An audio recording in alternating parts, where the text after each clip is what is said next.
Welcome home to USA Global TV and Radio. Ours is a place where dreams take flight, voices are heard, and stories are shared. This is where cultures meet, connections are formed, and ideas are transformed into action. This is your destination for authentic storytelling, diverse perspectives, and meaningful conversations. We're where global stories unite and bridges are built beyond all borders.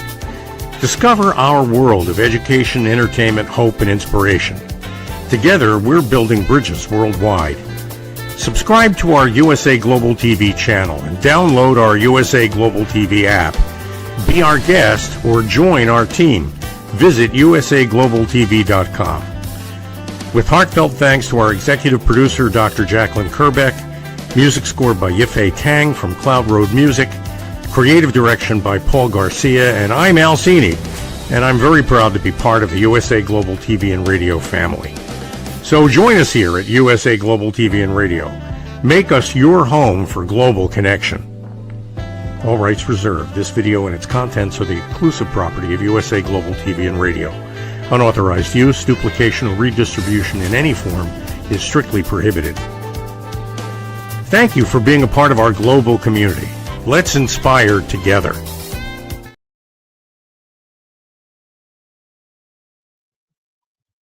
All right, everybody, welcome to You as a Whole, Body, Mind, and Soul. I'm Justin Mirigliani, and we are on USA Global TV.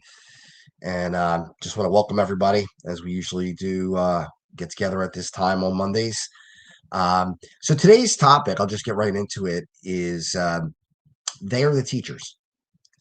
And what I'm talking about is, when I say they, the students that I've been teaching over the last several months. I started in September as a substitute teacher, and I've been in corporate America for a very long time, 25 years, more than that, actually. I'm sorry, closer to almost 30 years.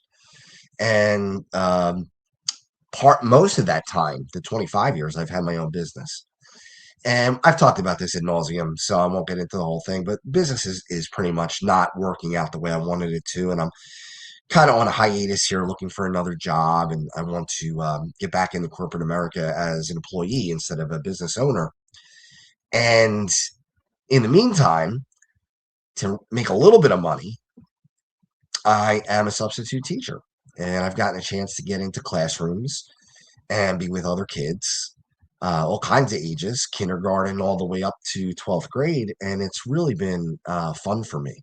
I know that I can't make it my career. I realize that. I do have a master's degree in education, but it's been so long, I haven't taken the tests. And quite frankly, the salary that they would start me at now just would not work at age 51. You know, if I was in my 20s, it'd be a different story, but considerably older than that. But while I'm doing it, I am enjoying it, and I will miss it. I really will miss it, and especially the special needs students. That has been one of the most rewarding parts of doing this. All of the grades are fun. I mean, I really enjoy them. I love the high school kids. I let them call me by my first name, so that I really can kind of relate to them and enjoy that. But the special needs kids are really fun to work with, because even the ones that are nonverbal, you could tell that they're appreciative. Um, they are just really good kids. And I've met some of the parents, and that also is something that it's really neat to see, because you wonder how parents feel when they have a child who is special needs. What goes through their mind? What do they worry about? What are the things that concern them the most? And I remember on the Halloween party, I was in the special ed class at Concord Elementary, where, quite frankly, is the place I'm most comfortable, because I know the kids now. I've gotten to know them really well, and it's been a lot of fun. But on the Halloween party, we had a parade, and we were going around, and I saw some of the parents, and I had some of the kids with me in the parade, and I shook hands with a lot of the parents, and we were talking just very quickly, and not long conversations, but we got a chance to I got a chance to see how they interact with their kids, and the kids are so lovable. They are so quick to give their parents a hug. They're so excited when they see their parents, and that's really cool to watch. But the other thing is they're really excited to see you if you're a teacher or you're a paraprofessional, where even if they see you every day, they're just excited. They're really, really happy that you're there. And um, when I walk into the school, especially the kids who know me, they'll give me a big hug, and that's pretty cool. You don't get that a whole lot in corporate America, but you do get that a lot when you're in the school and you're with kids like that. And that is rewarding. That really is. And it's amazing how dedicated the teachers are and how dedicated the professionals are. It's not an easy job, that's for sure. It really is difficult because it depends on the child, but there'll be children who get a little aggressive. That happens. I got punched in the eye probably a few months ago, probably October, and it was okay. Well, I didn't like it, but of course it's not a big deal. It was just a 5-year old kid, but um, you know, I I've learned that you can talk to these kids even if they're nonverbal, just like you would talk to anybody else. I don't baby them. I tell them, great job, and you're really working hard. Things that every kid needs to hear, not just kids with special needs. And they've taught me that. They've taught me what I should be doing. I kind of take their lead a little bit and let them kind of dictate where we're going to go and what we're going to do. Now, of course, there are parameters that you have to follow. You have lesson plans that you have to follow, and there are certain protocols you have to follow. But I really kind of encourage them to do what they need to do or they want to do, as long as it's within reason. They recognize you right away. They are amazing at memory, and a lot of them are, again, nonverbal but amazing in memory, where they remember minute details. And we all know that happens, especially with autism. But until you see it, it really doesn't hit you until you actually are there in the middle of it. You can actually see it, and you say to yourself, wow, this is just extraordinary. There's one kid, and I'm not going to use any names, but there is one kid who really doesn't talk. And you wonder if he's even listening to you when you talk to him, and you're not sure. And yet, when he pulls out a book, he can read and he says the words out loud. And it's just amazing. He can read books that are well beyond his age. I think he's about 7 years old. And I believe he's autistic. I don't know for certain, but pulls out a book and he just reads the words and won't speak to you, but he'll say these words out loud. And I'll say to him, how do you know these words? How do you do this? And he never answers. But on some level, I think he knows that, I'm impressed by what he can do and what he's able to accomplish, even though he has difficulties. And it teaches me that even when I have difficulties, which I do, I'm technically a disabled American, being an ostomy patient.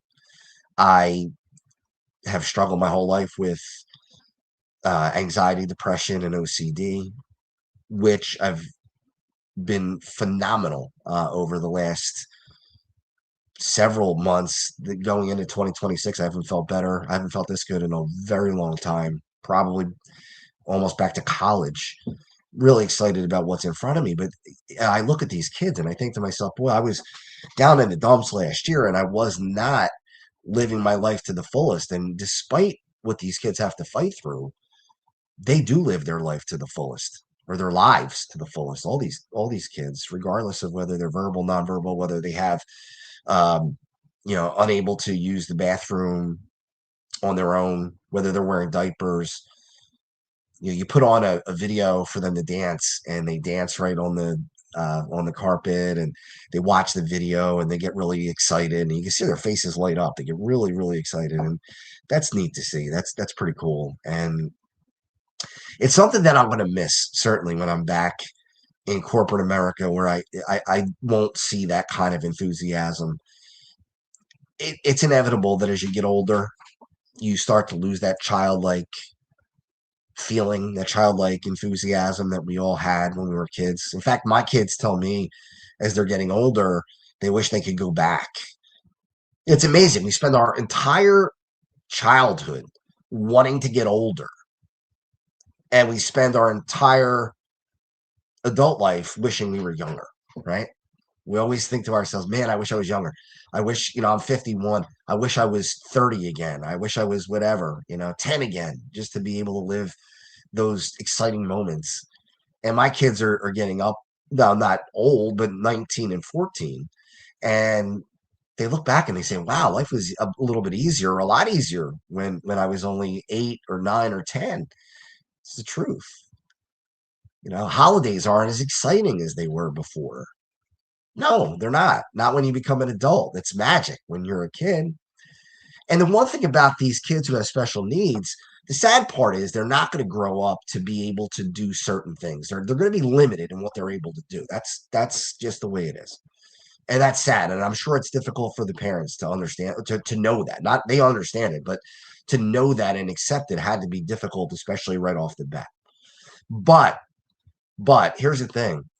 They will not grow out of that excitement. They will not grow out of that believing in magic. They will not grow out of that childhood enthusiasm. And there's something to be said for that. There's something that you really look at and say, man, that's with all the limitations that they might have, and there are many, that's something that they don't even realize that is really great, is the fact that they'll always have that feeling of every day being an exciting day, and they wake up, and I'm not saying that they're always happy. There's sometimes that they're crying, or they want their mother or their father or whatever it might be, or they don't want to do a certain thing and they get very agitated and start throwing things around or yelling and screaming, or in my case, getting punched in the face. But at the same time, minutes later, they could be working on a puzzle and just enjoying it and playing with cars or blocks or whatever it is. They just have this innate ability to get the most out of the moment that they're in. And it's something that I think we lose as we get older. I know that I've lost it in the past. I feel like I have it back now. Certainly not to the level that a child would have it, but more than I ever have in my adult life. And that's exciting. That's exciting. You know, the firsts are always the greatest ones, right? Your first love, that's the greatest one. Your first child is the most exciting because that makes you a parent for the first time. When you have multiple children, you love them the same. It's not that it's different, that the love is different, but the moment is different because it's not the first time. You're already a parent, so you're just becoming a parent to a second person. So the firsts, are always the ones that you look forward to. And in some ways, these kids have a lot of firsts. Every day is another first. They learn something new. They do something new. They're just excited, and that is something that really we should all take away from that. Now, my brother has been working with kids with special needs for a really long time. He's a principal of a school in California, and his kids range in age from probably 5 or 6 years old up to, I believe, 21 or 22 is when they're no longer in the school. So he teaches these young people how to interact with other people, how to potentially get a job, potentially, if they're able to work on or live on their own and be able to be self-sufficient where they don't need constant care, or maybe they can be self-sufficient for a few hours a day and not need somebody to do everything for them. It's a range. It's a range, but he's able to do that. And he's done amazing work in California. He's implemented new technologies and implemented some really amazing programs that these kids are able to be involved in. You never would get the satisfaction of that in the corporate world. I mean, I'm not saying that the corporate world is bad, and I'm not saying that it's terrible to be in an office or work remotely and work with corporations around the world. But the fact of the matter is, you're not going to get the same satisfaction that you would with young children, at least in my opinion. Maybe other people feel differently, and that's okay. That's fine. Another thing that I've learned is how to be more sensitive, and I really I don't get offended easy. It's very difficult to offend me. I get angry. Um, and I'm much better with that than I have been in the past. I'm able to control my anger a little bit more. But one thing that I got angry about last week was a derogatory term that was used against people who happen to be liberal. And I'm not saying that this is I'm liberal or conservative. I'm not going in that direction. But whether you are liberal or conservative, using certain terminology can really be offensive, especially to parents.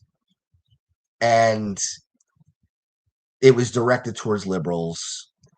I'm not going to use the term, but it's a term that was used in the past for people with Down syndrome. Now they're using lib and that part of that word. So I really want to stay away from using it. But I told people, look, if you want to use that, use a derogatory term, and you want to call people names, that's your prerogative. It's ridiculous, but it's what you do. If that do you right, if that's what you want to do. But can you stay clear of that term? Can you step away from that one? Come up with something else. It can be anything else. If you want to be offensive in another way, but don't be offensive to young kids or to parents of these young kids who see and hear that. And I'm sure some of them let it roll off their back and others don't. Others are not able to let it roll off their back. It's not a matter of being weak or being woke or being anything else. Oh, this is terrible. Don't be politically correct. No, don't be insensitive. That's all we're saying. That's all I'm saying is think about what you're saying before you say it or what you write before you write it. Even if you're angry at somebody else, it doesn't give you the right to say something that's going to be hurtful, nasty, cause them to feel pain.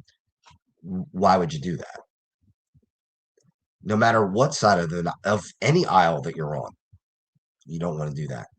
And I'm sure it's hurtful for parents of kids who have special needs, whether they have Down syndrome, autism, anything else, Asperger's, all the other anybody on the spectrum, neurodivergent children. I have family members who have children who are neurodivergent, and it's tough. It's not easy. It's a 24-hour a day job. You have to worry about everything. You have to worry about um, whether they're going to run away. You have to make sure the doors are locked. You got to make sure that they don't, when you're out with them, that they don't get lost. And if they get lost, it could be very, very dangerous. Where they wind up, who winds up picking them up. You got to worry about people in the area, who's around, who might take advantage of a child with special needs. What other dangers are there? Animals. They may not realize it, that animals can be dangerous. They may go to pet a dog that might bite. They may go into the woods. They may go near water. All these different things. So when people use derogatory language that really insults those children and those parents, it really is not necessary.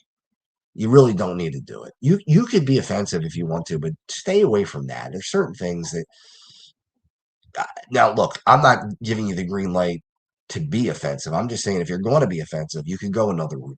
You can be nasty and not offend children. I think children should be hands off. And maybe I wasn't sensitive enough to that before I started teaching kids with special needs. Maybe I would never use that language or say those things, but maybe it wouldn't have bothered me as much as it did this time. This time it really annoyed me. And I made it known. I wasn't nasty about it. I wasn't angry. I didn't challenge anybody to a fight or anything stupid like that. But I just said, think about what you're saying.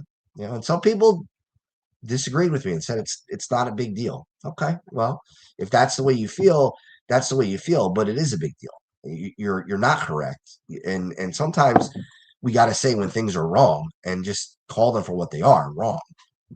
And it's wrong to use kids with special needs as an insult to other people. Plain and simple. I really don't think there's any ambiguity here. I really don't see how anybody could disagree with that. And there were people who disagreed with that, which is a head scratcher. But let's get back to the positive. These children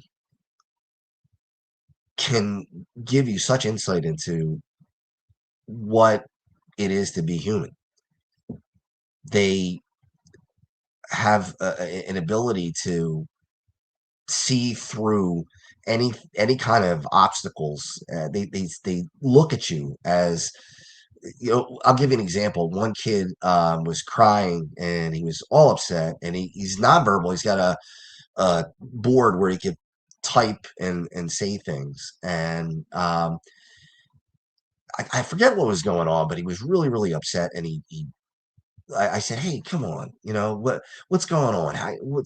Tell me what you need. What's happening?" And he wouldn't tell me for a little while, for probably about 30 seconds. I said, "Come on." I said, "Just tell me what's going on. Why are you crying? What can I do to help you?" And then he just jumped up in my arms and he sat on my lap and he just wanted to stay there. That's it. That's all he did. Was just sat on my lap, and all of a sudden he stopped crying and he just sat there and he put his head on my chest, and we just sat there, and I said, "Okay, if that's what you need, if that's what is going to help you feel better, it's fine."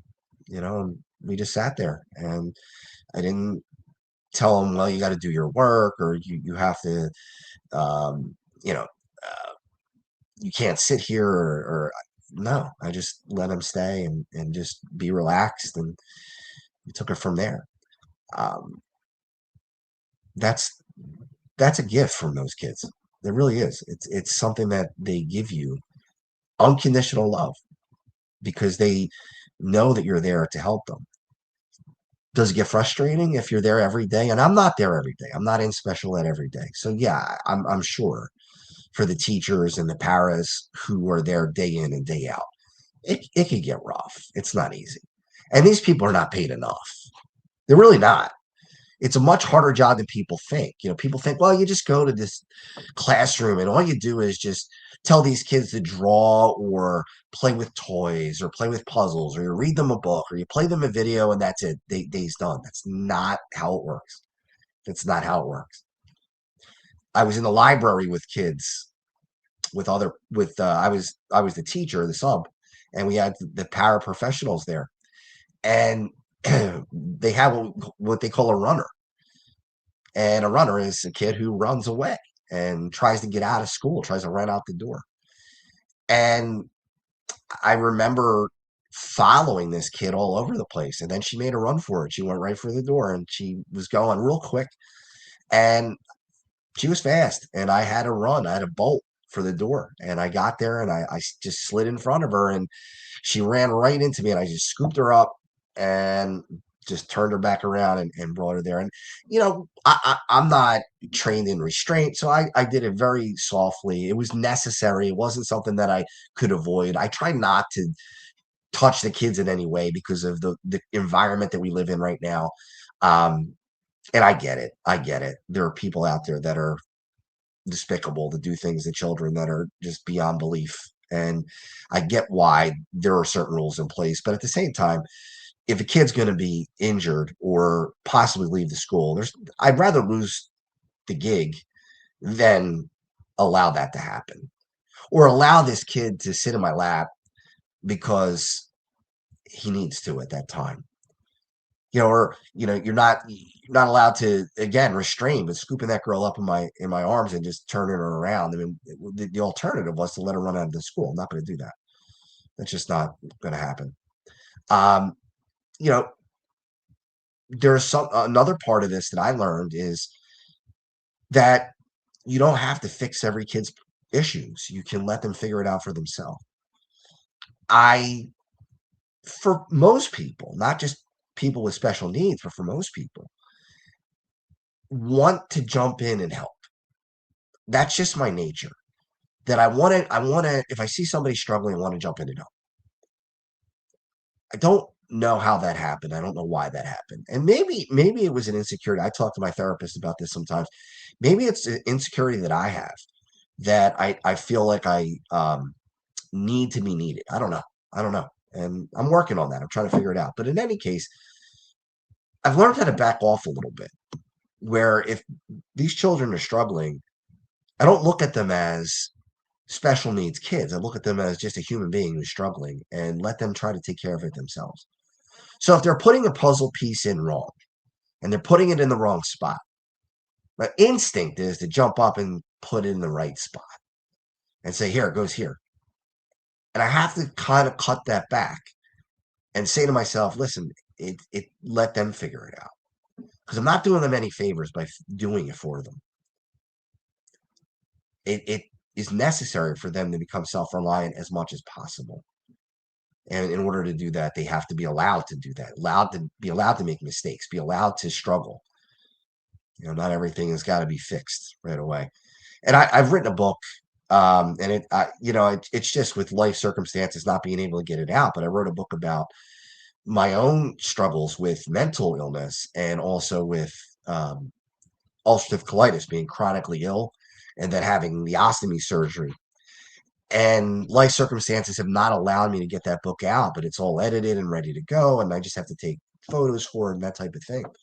But one of the chapters I write about is the Fonzie syndrome. I know I have a cold, so I'll repeat that. Fonzie, the character from Happy Days.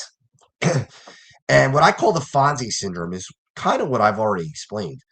A need to be the knight in shining armor, the hero, as much as possible. For those who remember Happy Days, and it's funny because my therapist is probably in her early 30s. So when I mentioned the Fonzie syndrome to her, she had no idea what I was talking about. She said, "Who's Fonzie?" I thought, wow, I am getting old. At 51, I remember the 70s and 80s. So I remember Fonzie, and it was a great character on Happy Days, for those who remember the show Happy Days. But the character Fonzie was always there to save the day, no matter what it was. Whether it was somebody being beaten up, Fonzie would come and take care of that. Or I remember episodes where somebody was taking advantage of a girl and Fonzie stepped in and saved the girl. Or an episode where there was a fire in the Arnold's, which was a diner, I guess, or a restaurant. And Fonzie saved the day there too. He kept everybody calm. He was always stepping in. When somebody needed something, whether, airplane tickets, Fonzie came through and had the airplane tickets. And I'm just remembering episodes as I'm talking to you. And that's a TV show. That's not real life. And I looked at that character as I grew up and wanted to be that character as much as possible. I wanted to be Fonzie. And that's what I call the Fonzie syndrome. A lot of people have it. I'm not the only person who has it. You have to learn that that is a TV show, and that is a character on a TV show, and it's not real. And as much as you want to be the hero for anyone, but especially kids who have special needs, that's something that you have to curtail. And you have to say to yourself, look, I can't fix everything. Would I like to be able to? Sure. Anybody would. But there are certain things that are out of my control. And I've learned to accept it. I've learned to accept it. Because if I don't, I'm just going to be miserable. And that's what these kids are able to accept. They have limitations and I'm sure they know it. I'm sure they know it on some level. But yet, they just go on with their life and they do fun things. They're excited about the holidays when the holidays were coming, and even with them being just passed, they were talking about things that ones who are verbal were talking about Santa Claus and gifts that they got and things like that. And some of the kids that are just struggling with comprehension and things like that who are not necessarily special needs, but they are pulled out of class sometimes to have special math classes or special reading classes. They're just incredible kids. I mean, they're really a lot of fun. And I had one kid, and again, I'm not going to use any names, but I would say things like, we were counting to 10. We were using 10 as the base 10. And I would say, well, if we have five of these and five of these, what do we have? Then five red blocks and five green blocks, because he wanted to do Christmas colors. So I said, all right, let's do Christmas colors. So he did red blocks and green blocks, five and five. He said, how many do we have? He said, obviously 10. Like, I didn't know, like, how could you not know that? You're a teacher. How could you not possibly know that 5 plus 5 is 10? I loved it. I thought that was great. I didn't, it was awesome. So then we were kind of changing things. I said, well, what if we only had uh, four of these? We had six of these. That 10? He goes, obviously that's 10. 6 plus 4 is 10. It's still 10. And then we kind of kept going with it, moving around, 7 and 3 and 9 and 1, and and every time we did it, he kept saying, obviously it's 10, and I thought that was great. I thought that was great, and he couldn't wait to write it down. He couldn't wait to put it in his on his paper, on his worksheet, and it was a lot of fun. It was a lot of fun, and yeah, are there frustrations when you have kids that won't listen, that are not on the spectrum but have some learning disabilities? Yeah, it's tough. I mean, if they're not going to do their work, and I hate to say this because it does sound sexist, but boys are tougher than girls. It's true. It really is true.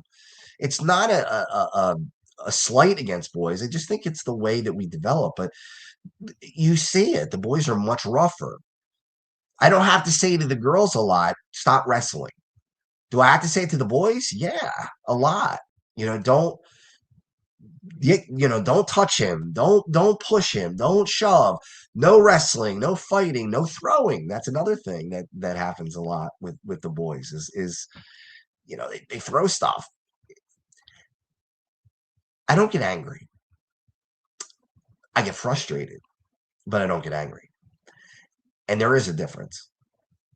And I try as best I can to appeal to their wanting something. So, hey, look, if you do this, we have extra time. At the end of the day, we'll do whatever. We'll have extra playtime, or I'll talk to your teacher and tell them that you should get a special treat for what you've done, because you've done good work. And I'm not saying it works 100% of the time. It doesn't, but it works a lot of the time. And when you reward one child, other children want to be rewarded as well. And that's a good thing. That's really good. Um, I like the fact that other students who are not special needs students take care of some of the special needs students. I see it at lunch. I didn't know what to expect as far as how the kids who are not special needs, kids who are not on the spectrum, how they would respond to kids who are, especially kids who are nonverbal. I had never seen that interaction before, really, in personally up close. And it's really cool to see how these kids take care of these other kids. They open packages for them that they can't open, or they help them get a fork or a spoon, or they help them clean up if they spill something. Somebody is teaching these kids right. There are parents out there that are teaching their kids the right thing to do.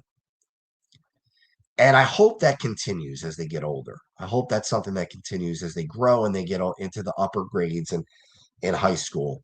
Again, I don't like to go too negative, but my daughter was telling me that there are kids that, in high school, that are now graduates in college, freshman year in college, and they still do the same stuff that they did in high school, like videotape a kid who is on the spectrum, who's just dancing and trying to have a good time, mocking the kid. Why? Why? And then you see a young kid, fourth grade, third grade, whatever, and they see a kid who is on the spectrum and they want to take their instinct is to take care of them. Their instinct is, I want to help this kid. I want to be there and do what I can. I'm not going to make fun of them. So where does that go off the rails? I don't know. Is it something that we need to teach better as parents? Is it something, because my kids never did that. My kids never did that. And I got to be honest, I wasn't a big punisher. I was more of a lesson teacher, talk to the kids, um, explain to them why what they're doing is not right or why they shouldn't be doing what they're doing. I never spanked. I don't believe in spanking. I don't believe in corporal punishment. Um, and my wife didn't either as we raised the kids. Um, but there would be extreme consequences for any kind of behavior that would be bullying, mocking, doing anything that was just wrong to a person with special needs. That would be one thing that would require for in my the way I think. I'll say it that way, the way I think, the way I feel. That would be a line, if crossed, would have some severe consequences. And when I say that, I don't mean physically severe consequences. I mean things like, a long grounding or, have not to be punished, but maybe if I had a child who was making fun of the kids like that and videotape them, I would tell them, look, you're going to have to go work in the school or in a daycare or whatever for kids with special needs or whatever they would have to do as far as learning more about it and saying, hey, look, you need a lesson learned here. You're going to get up every Saturday now at 6 o'clock in the morning and you're going to go help in a place where special needs children are or even adults. And I, that's one thing that just has always driven me crazy. But now, especially after learning more about these kids, they've given me a better insight into how they should be treated, and there is no excuse for using them as a way to crack jokes or a way to try to become more popular, and that's really what it is in high school. As we're ending up the show, I remember probably a couple of years ago there was a kid who uh, had another kid eat food off the floor, a special needs kid, and he laughed and he was joking around with the other kids about that. And he might have been on the soccer team or whatever team, baseball team, whatever. I gotta be honest with you, if I was the coach of the team, he'd be off the team. That'd be it. That would be the end of his season. Say, come back next year, and if you're more mature next year, you could play. But this year, I don't want you on the team. Sounds harsh, but I think that's what is needed. I don't think that these things can be overlooked or a slap on the wrist. I think they have to be dealt with in the right way. And the right way is taking something away from them and not allowing them to do that again. And look, if you're gonna do that again next year, I'm going to do the same thing. I'm going to kick you off the team. You're not going to be a part of it. We got to teach kids that they have room to make mistakes, but there are certain mistakes that should never be made. Drinking and driving, that's not something that you have to do on your own to learn that it's bad. We all know that it's bad. We all know that it's wrong. Making fun of special needs children, we all know it's wrong. You don't need to do it to find out, oh, you know what, that was a mistake. That's not the case. So I'm excited for the future because I think that a lot of these young kids right now are learning that people on the spectrum, kids on the spectrum, are normal kids. They just happen to have a disability. That's all. So they're learning how to integrate themselves with those kids. And maybe, just maybe, when they get into high school, they're not going to be the ones making fun. They'll be the ones that'll help them carry their books. They'll be the ones that help them find the bus. They'll be the ones that help them open their locker. That's what I'm hoping for. And I think that's going to happen. So if you're a parent out there, teach your kids. That's the right way to do it. All right. I want to thank everybody for watching today. We're going to be back next week with another topic. Don't have it yet, but we'll come up with one. And I want to thank Megan for her hard work behind the scenes producing. So everybody have a great week. I'll see you next week right back here. What if one simple skill could change the way you connect with the world? What if listening could open doors to deeper relationships, stronger businesses, and a better you? Dr. Jacqueline Kerbeck, the Listening Mentor, brings you USA Global TV and Radio, a space where voices are heard, ideas are shared, and global communities thrive. Through the elevated listeners' courses and books, you'll master the power of listening, set boundaries with confidence, and transform conversations into opportunities. Join us. Listen, learn, elevate. Whether you're a leader, a coach, a business owner, or someone seeking stronger connections, your journey starts today. Subscribe, learn, and transform today. Ever dreamed of hosting your own TV show, sharing your story with a global audience? Now's your chance to shine. At USA Global TV and Radio, we make it easy for you to create, host, and broadcast your very own TV show. Whether you're a storyteller, entrepreneur, or industry expert, we help you bring your vision to life. With our exclusive interview, live streaming, and podcasting training, you'll gain the skills and confidence to captivate your audience. Our global platform ensures your voice is heard worldwide. Join our community of creators who are already making an impact, one show at a time. Step into the spotlight. Host your own TV show on USA Global TV and Radio. Book your discovery call today at usaglobaltv.com. Copyright 2025 USA Global TV and Radio. All rights reserved. Terms and conditions apply. To learn more, visit usaglobaltv.com. Thank you, viewers and listeners of USA Global TV and Radio, for joining us today. We're honored to have your time and attention as part of our global community. At USA Global TV and Radio, we believe in the power of authentic conversations, meaningful connections, and creating a world of possibilities together. Want to be part of something bigger? Join our team of elevated listeners at usaglobaltv.com, a space where your voice matters and your ability to listen transforms relationships. Stay connected with us across all our platforms for thought-provoking discussions, expert insights, and empowering stories. Subscribe to our channels at youtube.com/c/USAGlobalTV. Follow us on social media and explore the endless opportunities we're creating for growth, learning, and inspiration.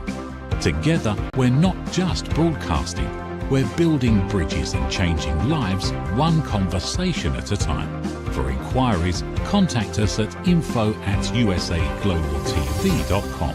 Music by Johnny Dies. Produced by Executive Producer and Director Dr. Jacqueline Kerbeck.